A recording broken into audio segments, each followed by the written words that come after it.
Ancient merchants walked paths where every shadow could hide a secret. Their true business often happened far from the main roads, in hidden spots you never learned about. These were the clandestine meeting places along ancient trade corridors, the hidden boardrooms where deals shaped the flow of ideas and power across continents.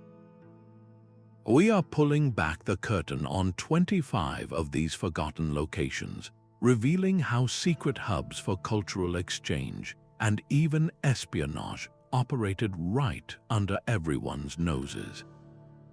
You will discover how a simple mountain pass could conceal a natural sound chamber for spies, and why a phantom oasis in the desert was the ultimate test for trusted traders. This journey will fundamentally change how you see the ancient world and its hidden networks. What does it truly take to keep a secret that can change the world? The narrow canyon walls did more than just block the wind. They captured sound, transforming whispers into clear conversations across distances that should have made them inaudible. This was the whispering gallery of the Hindu Kush, a natural secret-keeping device built into the spine of the mountains. Picture two rival merchants, their camps separated by a bend in the canyon, each group believing themselves alone and unobserved. They could shout to one another and hear nothing but the echo of their own voices. But if they knew the secret, if they pressed their faces close to a specific, weather-smoothed slab of rock and spoke in the softest of tones, their words would travel. The sound would skim along the curving stone, amplified and focused, arriving at another point in the canyon with a clarity that felt like magic. This was not a meeting place in the traditional sense. No one built a fire or shared a meal here. Instead, it was a conduit for pure information. Historical fragments suggest envoys from distant empires, men who could never afford to be documented meeting in the same tent, used this geological quirk to their advantage. A Roman agent could relay the price of silk in Antioch, while a Chinese official, his voice a ghost on the rock, would disclose the caravan schedules leaving the Jade Gate. Their deal was struck in absolute secrecy, their only witnesses the unblinking stone. This was clandestine commerce using the very landscape as its architect. From a corridor of stone, we now move to a sanctuary of water, a place where survival and secrecy were one and the same. That hidden water source was life itself, and life was the ultimate bargaining chip. Deep beneath the sun-scorched sands of the Arabian Peninsula, a secret world thrived. It was not a grand city or a fortress, but a subterranean oasis, a cavern of cool, clear water reached only by a sinkhole concealed by shifting dunes. Knowledge of its location was a treasure more closely guarded than gold, passed in whispers through generations of trusted Bedouin guides. For the merchants carrying frankincense, a substance as valuable as precious gems, this wasn't just a rest stop. It was a sanctuary. While bandits watched the main trails and tax collectors set up their posts at known wells, the elite traders would vanish. They would follow their guides on a disorienting path, leaving no tracks in the wind-whipped sand, descending into the earth to a place of profound quiet. Here, in the dim, cool air, surrounded by the scent of damp stone and the precious resin they carried, the real business happened. Deals were struck in the echoes of dripping water, far from any prying eyes.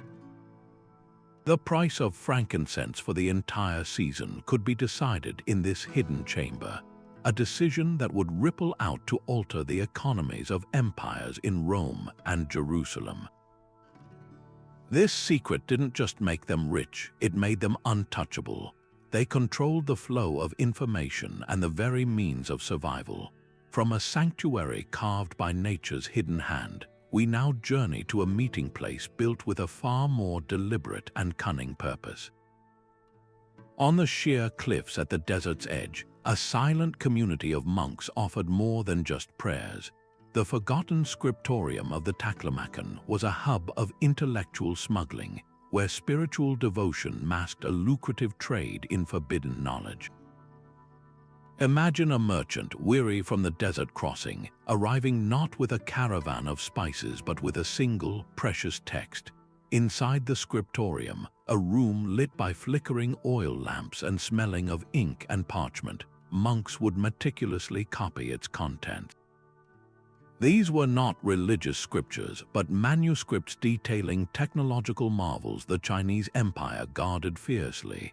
The secret of sericulture, the entire complex process of silk production, could be transcribed here. Early formulas for gunpowder, knowledge that could alter the balance of power, passed from scribe to scroll. The remote monastery was the perfect cover. Imperial censors patrolled the main trade routes, but they rarely ventured this far into the harsh frontier. A transaction here was invisible. A merchant would make a generous donation to the monastery, a pious act observed by all, and in return receive a newly copied scroll hidden within a shipment of legitimate goods. This fusion of faith and espionage was seamless. The monks, perhaps believing they were spreading enlightenment or simply ensuring their own survival, became vital cogs in a machine of economic subterfuge.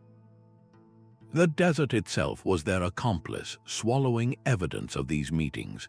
For centuries, the sand preserved the truth in buried caches, fragments of copied manuscripts found by modern archaeologists that tell a story not of isolated piety, but of a clandestine network operating from a most unlikely sanctuary. From the dry, open secrets of the desert, our journey descends into a world where the very air is thick with concealment. While imperial eyes watched the grand ports of the Mekong River, the real trade flowed elsewhere, on watercourses so narrow they were little more than liquid paths through the jungle. At dawn, a low mist would cling to these hidden tributaries, and as it lifted, a temporary city would materialize. Dozens of small, quiet boats, packed with spices, rare jewels, and even exotic animals, would gather in the watery clearings. This was the floating market, a clandestine bazaar that existed for only a few hours before dissolving back into the green maze. The genius of this system was its transience. By the time a royal tax collector stationed miles away at a major port even heard a rumor of its existence, it was already gone. The boats themselves were the shops, and the merchants were the customers, poling silently from one vessel to another. A local chieftain could trade for sacks of pepper without his ruler ever knowing, while a foreign merchant from a distant land could acquire a live pangolin or a handful of uncut sapphires, all without paying a single coin in tribute to the crown. The dense jungle canopy overhead muffled the sounds of haggling, and the constant, gentle movement of the current erased all traces of their passage. But more than goods changed hands in that humid air, this was a hub for intelligence. A spice trader from the coast would murmur news of a shipwreck that had disrupted the cinnamon supply, while a miner from the hills might casually mention a new gemstone vein his clan had discovered. This freely exchanged information was as valuable as any physical commodity, allowing these shadow merchants to anticipate market shifts and stay one step ahead of the authorities. It was a masterclass in evasion, proving that sometimes the best way to hide is to never stay still. This principle of fluid secrecy finds a powerful echo far across the ocean in the ancient Americas. Beneath the towering earthen mounds, a different kind of power was at work. While the great platforms rose toward the sky for all to see, the true engines of commerce lay hidden in sunken courtyards, deliberately built into their shadows. Access was not a grand staircase but a concealed tunnel, a passage known only to a select few. Within these secluded pits, elite traders from distant regions gathered, their presence masked from the common populace living and working on the plaza above. The air in these courtyards was still and quiet, the earthen walls acting as a natural barrier to sound, ensuring that conversations about the flow of Great Lakes copper or the value of Gulf Coast shells remained utterly private. This was more than just a hidden location, it was a stage for high-stakes diplomacy. The very act of descending from the open plaza into this confined, ritual space sanctified the agreements made within. Artifacts uncovered by archaeologists tell a vivid story. Fragments of finely crafted pottery and ceremonial pipes used in these meetings. A trader from the north might present a raw ingot of gleaming copper, while a southern delegate would offer a strand of rare, beautifully carved shell beads. Their negotiation, sealed with shared tobacco smoke in the dim light, was as much a political pact as an economic one. The earth itself had been sculpted to create this sanctuary for secret dialogue, proving that even in the heart of a bustling community, the most important deals were struck in whispers far from the public eye. This principle of using the environment itself as a cloak finds a remarkable parallel in a world defined by its utter lack of solid ground. The ocean itself kept their secrets, its rhythm dictating the schedule of all clandestine business. Along the ancient monsoon trade routes, certain coastlines held a geological marvel, sea caves that breathed with the tides. For most of the day, the entrance to such a cave would be a churning, impassable wall of water. But for a few precious hours at low tide, the ocean would retreat, revealing a hidden archway into a silent, sheltered chamber. This was not a permanent outpost, but a perfectly timed, temporary meeting room for maritime merchants from Arabia, India, and China. Their arrivals were synchronized not with a calendar, but with the tidal charts, a shared and unspoken understanding of the narrow window for their invisible commerce. Within the damp, echoing space, they exchanged goods far from the eyes of port officials, trading lustrous pearls, fine textiles, and delicate porcelain without paying a single coin in tax. The rhythmic nature of the ocean was their ultimate security system. Any meeting was inherently brief, forced to conclude before the water returned to seal the entrance, and the incoming tide would wash away all evidence of their presence, from footprints to discarded crating. But more than goods were exchanged in the salt-tinged air. These caves became the boardrooms for sharing the era's most valuable intellectual property, navigational secrets. An Arab dhow captain who understood the secrets of the seasonal winds might trade that knowledge to a Chinese navigator for a detailed map of a sheltered bay further down the coast. These were not casual tips, they were closely guarded commodities that could shave weeks off a voyage or prevent a shipwreck. The ocean, in its infinite motion, was an active partner in these covert operations, providing both the venue and the perfect alibi. From the dynamic, ever-changing coast, we head to the static, enduring silence of a high mountain pass. High in the Pamir Mountains, the air grew so thin that every breath felt like a conscious effort.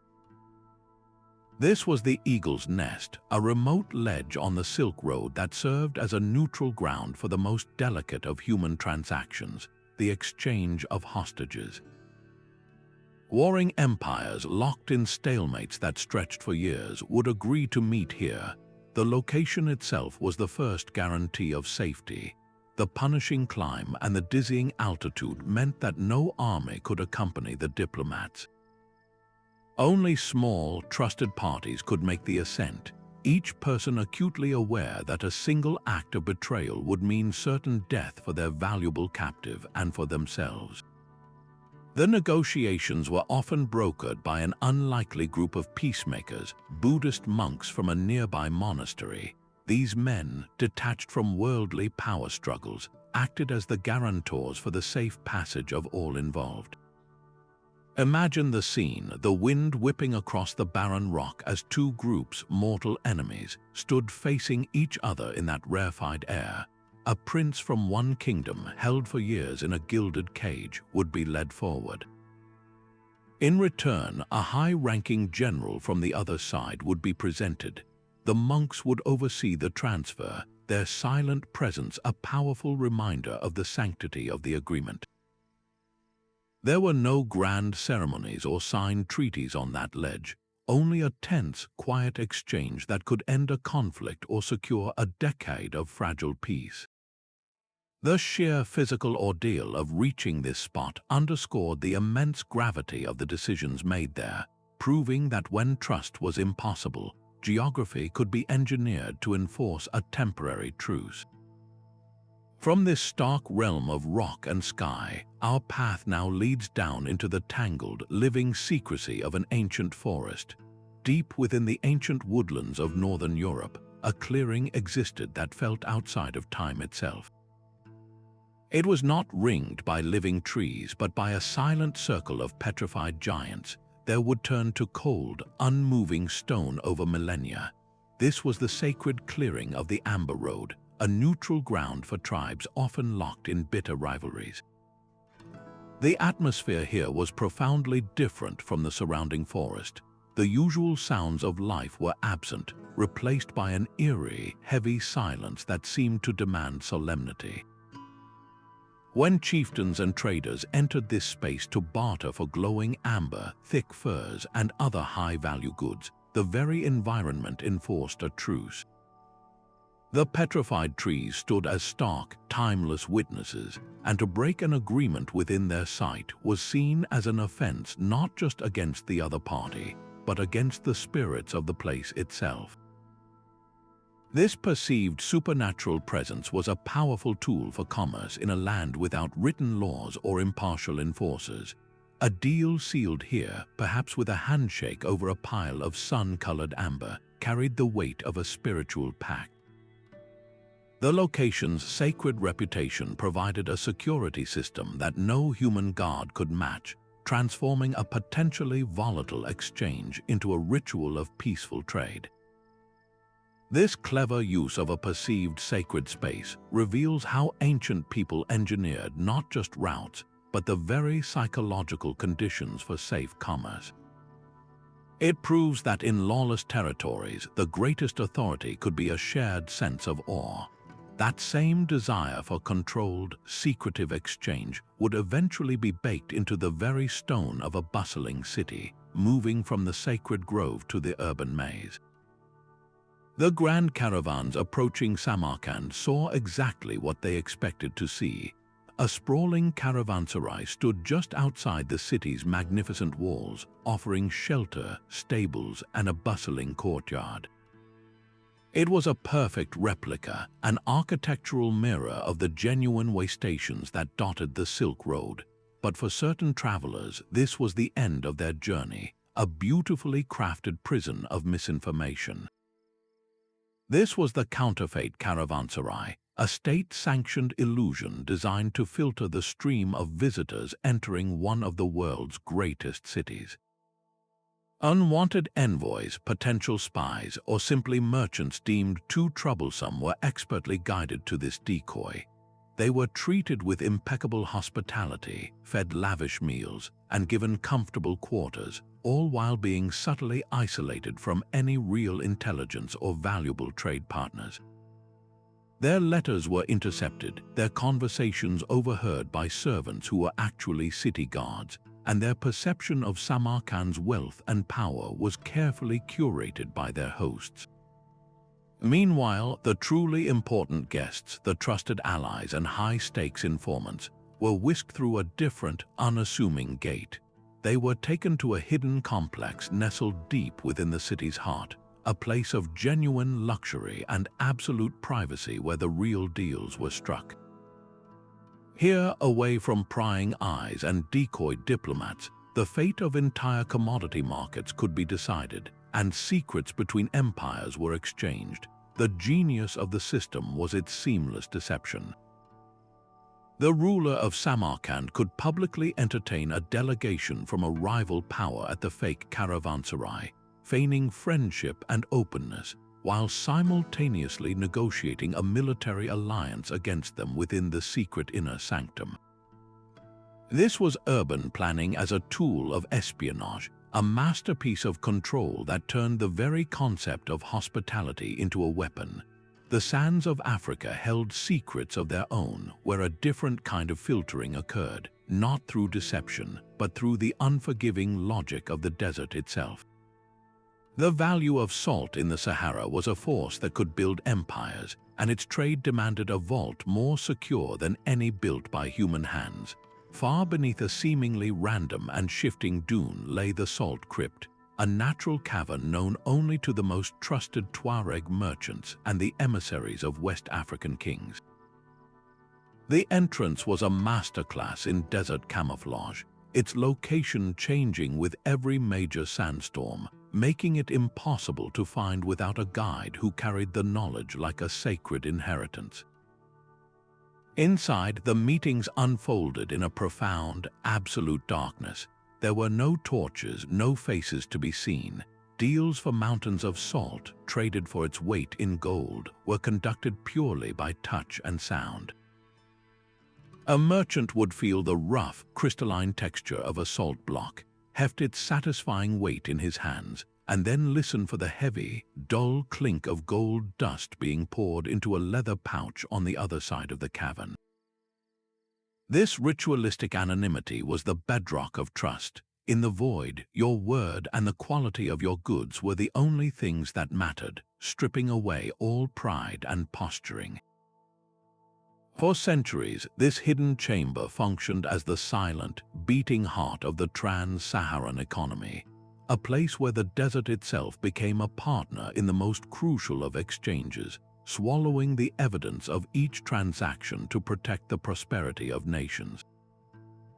Some secrets, however, were not buried in shifting sands but hidden in the most public of places, operating in plain sight for anyone with the knowledge to see. The Bathhouse was the perfect cover, a space where the entire city came to be seen. In the steamy, echoing public halls of Rome's trading hubs, the shouts of bathers and the slosh of water created an impenetrable wall of noise. But behind a nondescript door past the communal pools lay a different world entirely. Soundproofed backrooms reserved for the elite offered a sanctuary of silence. Here, a senator relaxing in a heated pool could casually negotiate a shipping contract with a merchant from Alexandria, their words lost in the gentle murmur of the water. The social ritual of bathing made it all appear innocuous, a chance meeting between friends.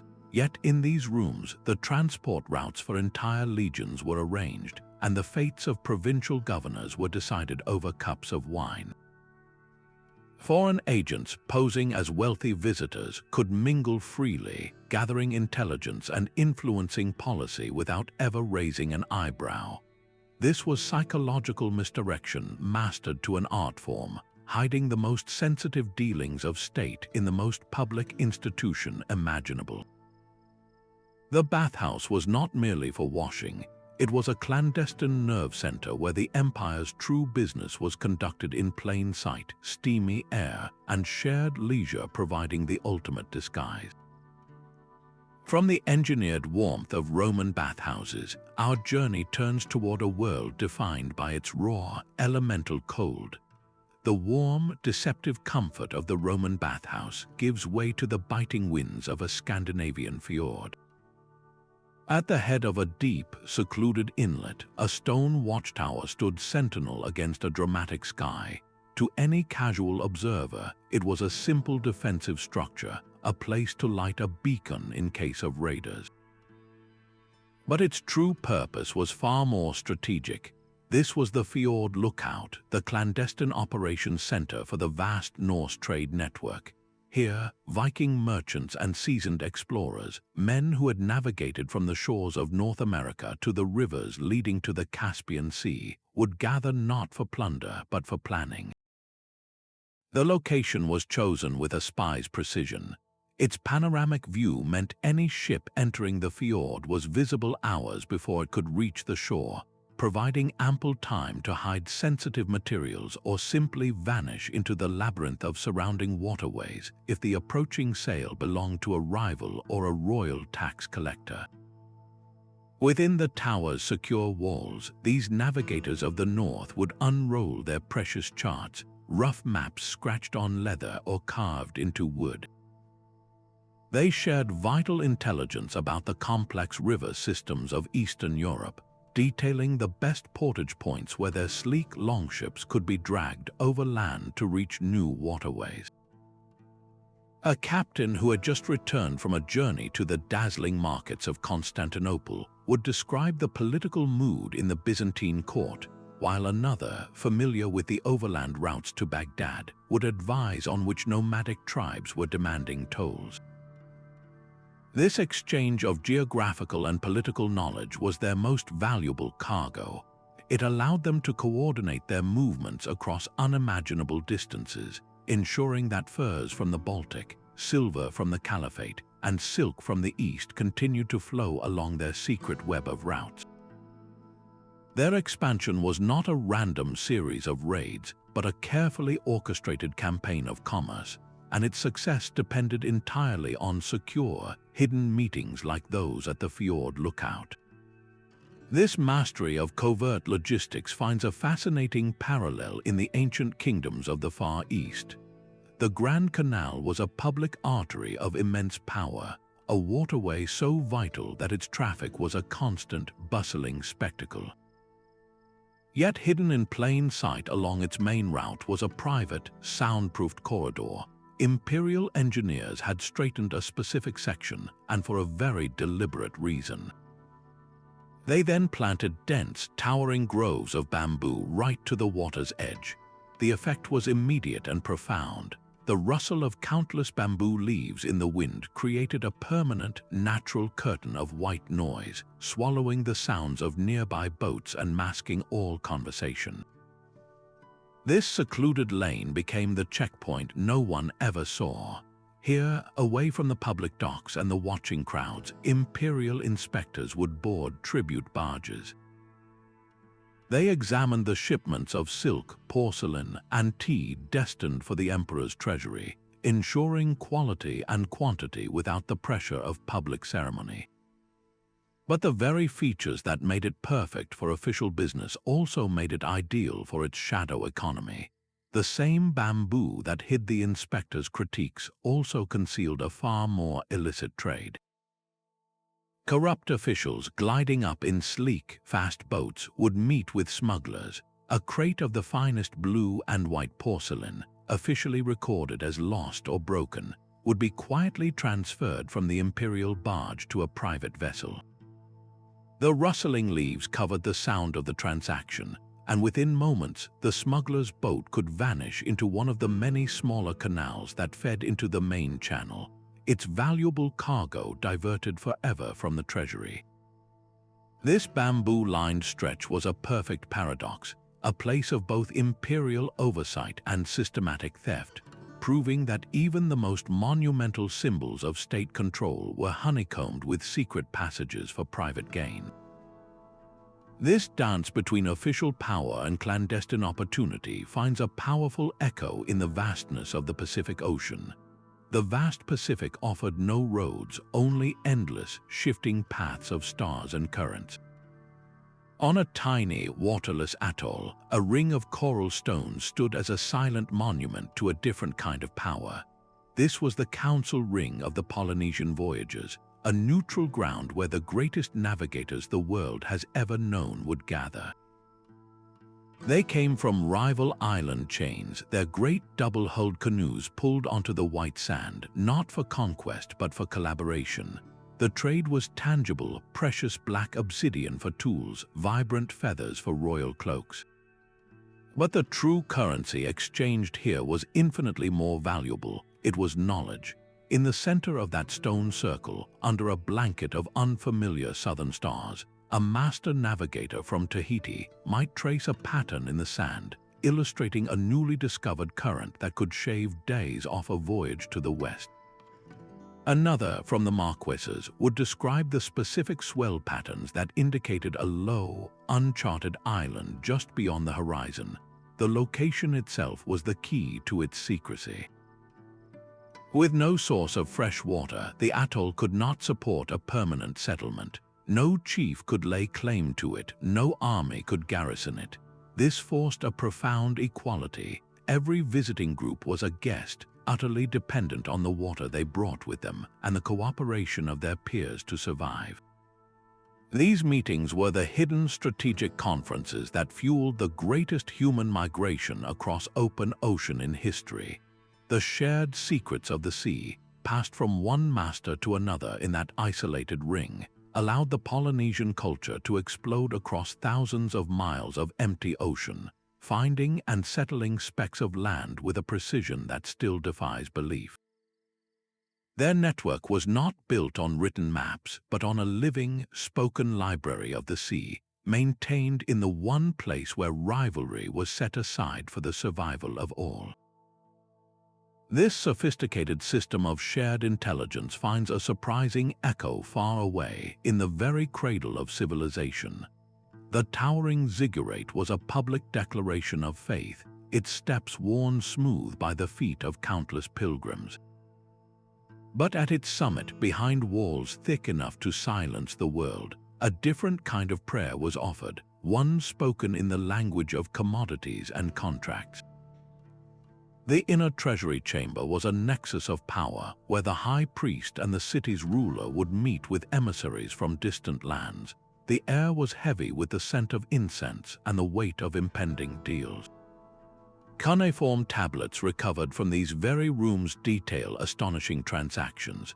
Agreements for deep blue lapis lazuli mined from the mountains of Afghanistan, fragrant cedar wood hauled from the forests of Lebanon, and raw copper ingots shipped across the sea from Oman. These were not merely business discussions, they were sacred covenants, to swear an oath in the god's own house, surrounded by the treasures offered to them, made the agreement unbreakable. A merchant who promised a shipment of cedar knew that to renege was to risk divine wrath upon his entire nation.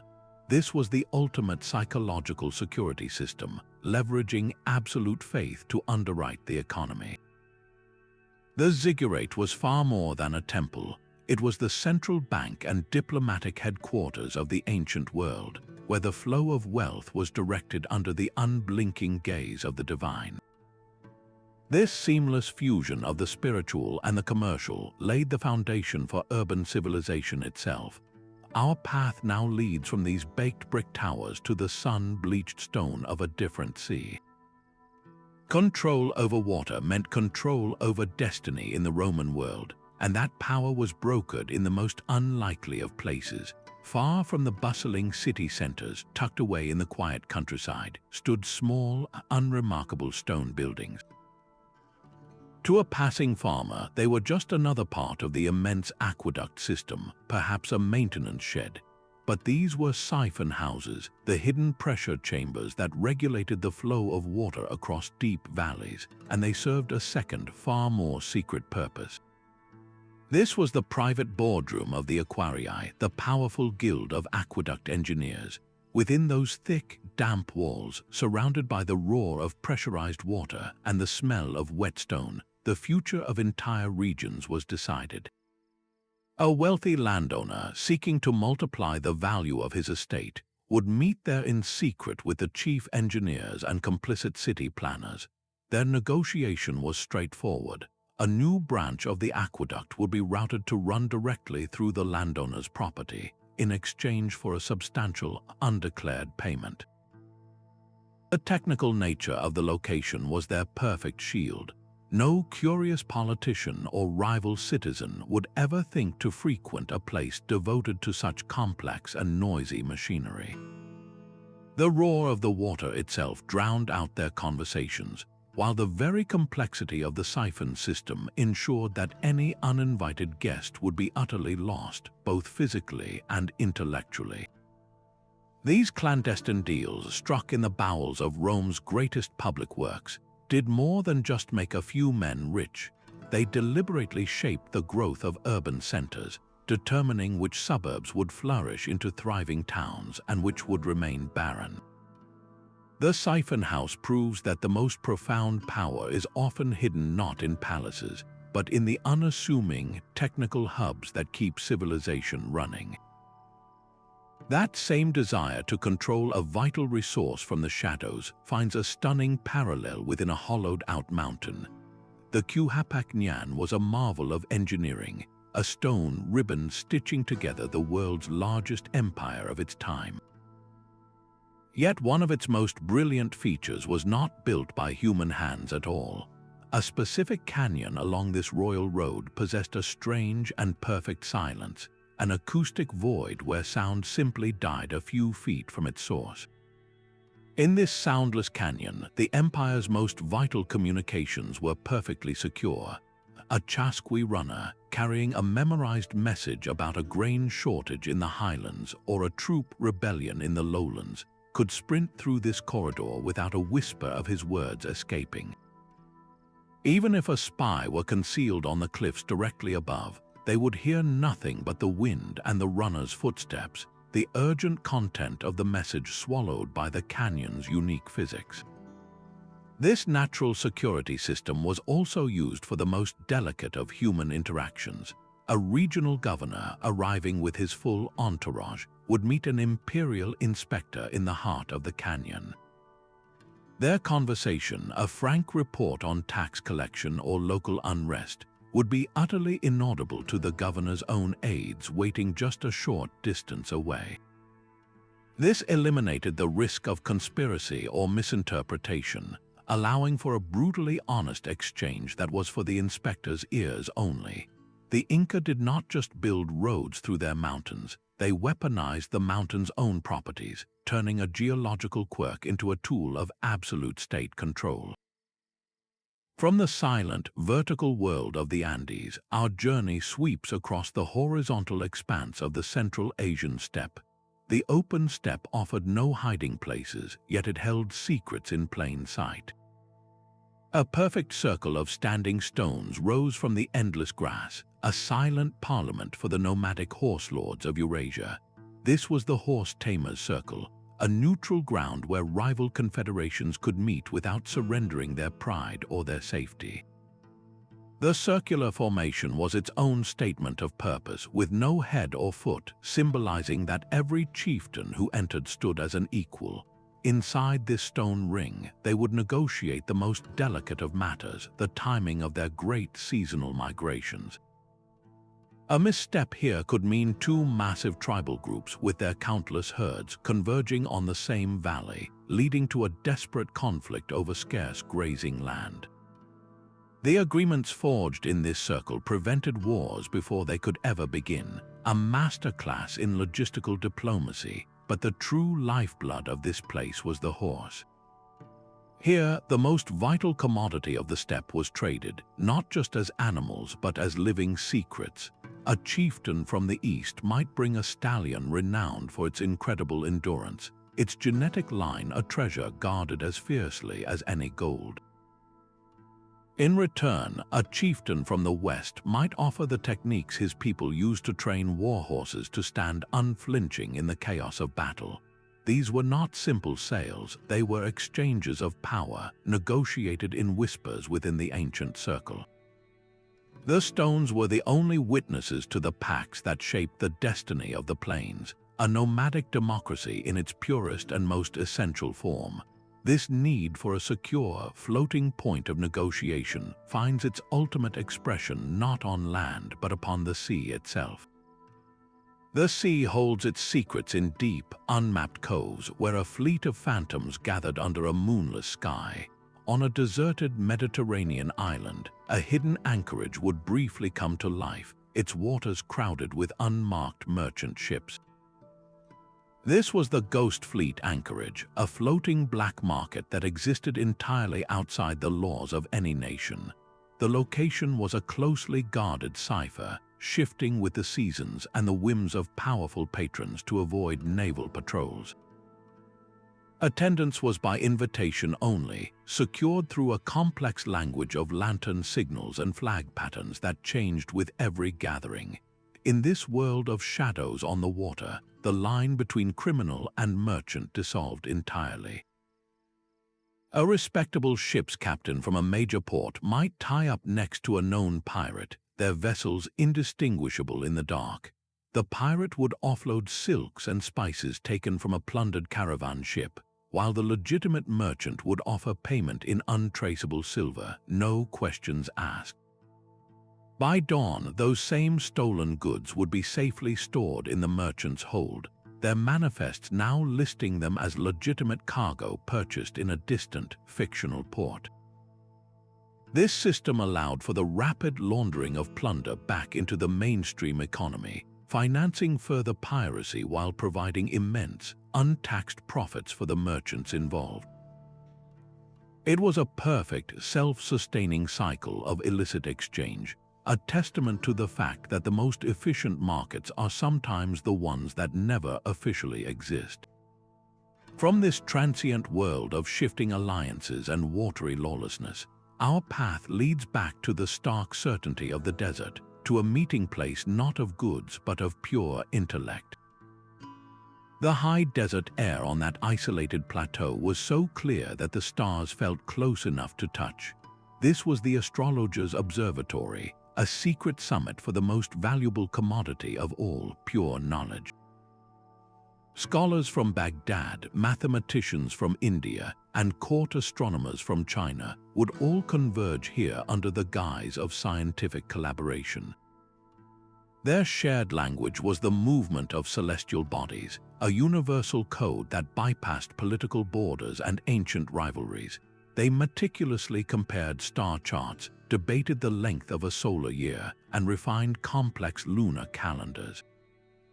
This information was the bedrock of civilization, dictating when to plant crops, when to hold sacred festivals, and most critically for the merchants funding these expeditions, how to navigate the trackless deserts and seas.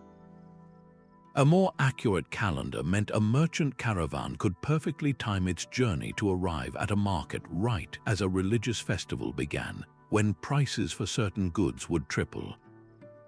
A refined understanding of a star's position could shave weeks off a maritime voyage, ensuring a ship's cargo of perishable spices arrived before a competitor's. The economic advantage gained in this quiet, scholarly exchange was immense. The intellectual pursuit was genuine, but it was bankrolled by mercantile interests who understood that controlling time and navigation was the ultimate form of market manipulation. This fusion of the celestial and the commercial proves that even the stars were not beyond the reach of trade. Such deliberate control of perception finds its ultimate expression not in a place of truth, but in one of pure, calculated illusion. The Gobai's shimmering horizon held a perfect lie, a bustling oasis of palm trees and cool water that never truly existed. This was the Mirage Market, a phantom bazaar conjured by the desert's own breath. For a caravan master guiding his precious load of jade or silk, that shimmering illusion was the ultimate secret handshake. Only a trader initiated into the hidden geography of the route would understand the command to steer his weary camels directly toward the one thing every sensible person avoids, a desert mirage. Anyone foolish enough to follow them from a distance would simply see a line of men and animals marching relentlessly toward a fantasy, a sure sign of heat-crazed madness. But the reality was a masterstroke of clandestine planning. The actual meeting point was not within the illusion, but on the barren, hard-packed earth just in front of its perceived location. Here, in a spot that appeared as nothing but more empty desert to any observer, the trusted traders would gather. The mirage itself acted as a living, breathing gatekeeper. If you did not possess the knowledge to approach it, you proved yourself an outsider, unworthy of joining the covert exchange. Deals were struck in the real, scorching heat, the phantom oasis looming behind them like a silent sentinel ensuring their privacy. This was a test of trust written not in words, but in light and air, a natural authentication system that kept the most valuable trade routes hidden in plain sight. While the desert used light to conceal, the next secret meeting place used the very bones of the earth to hide its purpose. The roar of stone being cut from the earth was a permanent, deafening thunder. Deep within an active Egyptian quarry, a natural cavern offered a pocket of relative quiet, its entrance concealed by massive blocks of limestone awaiting transport to the pyramid site. This was the Quarry Conference Chamber, the hidden administrative heart of the pharaoh's most ambitious projects. Here, the foremen of rival work gangs, men responsible for moving millions of tons of stone, would meet with stern representatives from the royal court. Their conversations were urgent and practical. How many men were needed to move a specific obelisk was the ramp system for the next course of blocks holding. A sudden crack in a granite slab could spell disaster, requiring an immediate, secret strategy session to reroute resources and men without causing panic among the 20,000 workers laboring just outside. The constant, overwhelming noise of chisels and sledges was their perfect ally, masking every logistical debate and every hushed admission of a potential delay. In this dusty, hidden room, the abstract vision of a divine pyramid was translated into the gritty reality of daily quotas and problem-solving, proving that even the most iconic monuments relied on clandestine management far from the public eye. From the relentless heat and noise of the quarry, we find a secret kept in utter silence and ice. The bone-deep cold of the ice hall was not an obstacle but the very reason for its existence. Far in the Arctic north, a glacial cave carved by ancient rivers of ice provided a summer sanctuary for a trade built on warmth. For generations, indigenous hunters knew its location, a secret held within oral maps and the memory of the land itself. When European trading company agents arrived, desperate for the luxurious furs that fueled fashion in Paris and London, they were led to this frozen vault. The cave's perpetual winter was its greatest asset. Inside, the air was so still and cold that stacks of fox, beaver, and sable pelts remained perfectly preserved, their lush textures protected from rot and insects. The cold also preserved the food supplies, allowing for negotiations that could stretch for days without spoilage. The entrance itself was a shifting secret, often blocked by a seasonal wall of snow that had to be dug through, ensuring that only those with the right guidance could ever find their way inside. Within those crystalline walls, illuminated by the strange blue light filtering through the ice, a silent economy thrived. A hunter might lay out a bundle of pristine white Arctic fox furs, their value understood without a shared language. The company agent, in turn, would display his goods, metal tools, bolts of colorful cloth, and perhaps a rare flintlock rifle. Their haggling was a quiet, patient affair, a stark contrast to the bustling markets of the South. Each deal struck in that frozen hall was a direct line to the courts of Europe, where a single coat could cost a fortune. The ice did more than just preserve the goods, it enforced a kind of honesty, a mutual dependence in a landscape that showed no mercy to the unprepared. This partnership, born in a secret ice cave, demonstrates how the world's most extreme climates could be engineered into the most secure and specialized trading floors. But some of the most astonishing secrets were not carved in ice but grown.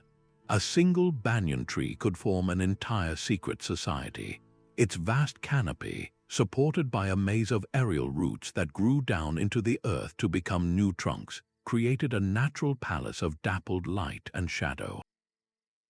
In the heart of southern India, one such ancient giant served as the parliament for the spice trade. Beneath its endless ceiling, merchants from rival guilds would gather, the labyrinthine root systems offering private nooks for whispered negotiations over the price of Malabar pepper or the quality of Ceylonese cinnamon. The tree itself was the perfect accomplice. Its sheer scale provided visual cover from any prying eyes, while the gentle rustle of its countless leaves in the coastal breeze masked the specifics of any conversation from being overheard by the wrong person. This was more than just a convenient spot, it was a living institution. The tree's own incredible longevity, having witnessed the rise and fall of dynasties, lent a profound weight to the agreements sealed in its shade. A handshake here was a pact meant to last for generations, but the trade was not only in spices. The most valuable commodity exchanged was information. A merchant just arrived from the coast might murmur a warning of Portuguese warships blockading a key port, allowing his colleagues to reroute their caravans inland. Another, with contacts among Arab dhow captains, could share news of a late monsoon, signaling a delay in the cinnamon supply and a chance to buy up local reserves before prices skyrocketed. This living boardroom, grown over centuries, was a masterclass in using the natural world to facilitate human commerce and conspiracy. Its very existence was a statement that the most secure walls are sometimes not made of stone, but of living wood. From a sanctuary of life and growth, our path now descends into a realm of eternal rest, where the dead guarded the secrets of the living. The final secret turns the logic of concealment completely inward, for the most secure counting house in the ancient world lay in the one place no one wished to go. Outside the bustling Phoenician port of Tyre, the sprawling city of the dead stretched for acres, a silent landscape of white stone tombs under the relentless sun. To any observer, it was a place of profound reverence and sorrow, a sanctuary for the departed. But for the merchant princes who controlled a maritime empire, certain ornate family tombs held a second purpose. Behind a false back wall or beneath a heavy ceremonial slab, a hidden sub-chamber waited. The air in these rooms was cool, still, and thick with the scent of dust and stone. Here, far from the noisy docks and the prying eyes of rivals, the true business of Tyre was settled. A ship's captain, just returned from a voyage beyond the Pillars of Hercules, would meet the vessel's owner. They would sit on simple stone benches, their voices hushed, and count the profits from a cargo of rare tin and shimmering amber. Ledgers were updated, shares of the profit were divided into heavy bags of silver, and plans were laid for the next dangerous journey to the Tin Islands of Britain. The location was a masterstroke of psychological security. The sanctity of the necropolis was a powerful deterrent against thieves, who feared the curses of the dead far more than the laws of the living. The mournful, somber atmosphere guaranteed they would be left utterly undisturbed, for who would think to look for a thriving commercial enterprise in the heart of a cemetery? The Phoenicians, the undisputed masters of Mediterranean trade, demonstrated a final, profound lesson. The ultimate hiding place is not a remote cave or a forgotten island, but a spot hidden by the very nature of human emotion, a secret kept safe by our own innate desire to look away. A powerful design principle connects every one of these hidden locations, an architecture of secrecy built not with blueprints, but with genius. Our ancestors were master architects of the unseen, and their building materials were the world itself. They understood that true security came from leveraging a place's inherent properties. A canyon that swallowed sound became a secure channel for state secrets. A desert mirage, the ultimate authenticator of trust. A sacred tomb, a vault protected by human reverence. Each location transformed a geographical quirk or a deep-seated social custom into a tool for absolute confidentiality. This was not random hiding, it was a sophisticated science of information control. These merchants and diplomats were not merely avoiding taxes or spies, they were actively engineering privacy, using the landscape and human psychology as their primary components. Their ingenuity forces us to reconsider our modern relationship with secrecy. We encrypt digital files with complex algorithms, yet they achieved a similar level of security using the whispering curves of a canyon wall or the psychological barrier of a petrified forest. These secret meeting places were the encrypted servers of their day, the protected networks where the data of civilization, its wealth, its knowledge, and its power was stored and transferred. This timeless human need for secure exchange for a space beyond prying eyes is written not in code, but in the very stone, sand, and water of our world.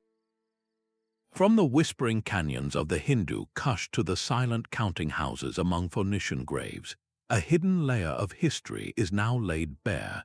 These 25 secret meeting places reveal a world where the true engines of commerce and diplomacy thrived in the shadows, far from the grand monuments and official chronicles. We have journeyed through landscapes weaponized for privacy, where natural acoustics created secure channels and optical illusions acted as gatekeepers. We have seen how the most public of spaces, from Roman bathhouses to bustling canals, were honeycombed with rooms for private dealings. This was not a peripheral history. The pursuit of profit and power drove a breathtaking ingenuity, transforming petrified forests into sacred boardrooms and glacial caves into frozen trading floors. These stories remind us that civilization's flow was shaped as much by secret handshakes and whispered agreements as by public treaties and great battles. The next time you look at an ancient map, remember that the most important locations, the ones where deals truly shape the world, were the ones deliberately left off. If this exploration into the clandestine corners of history captivated you, consider subscribing for more journeys into the past's greatest mysteries. We would love to hear which of these secret meeting places fascinated you the most. Share your thoughts in the comments below.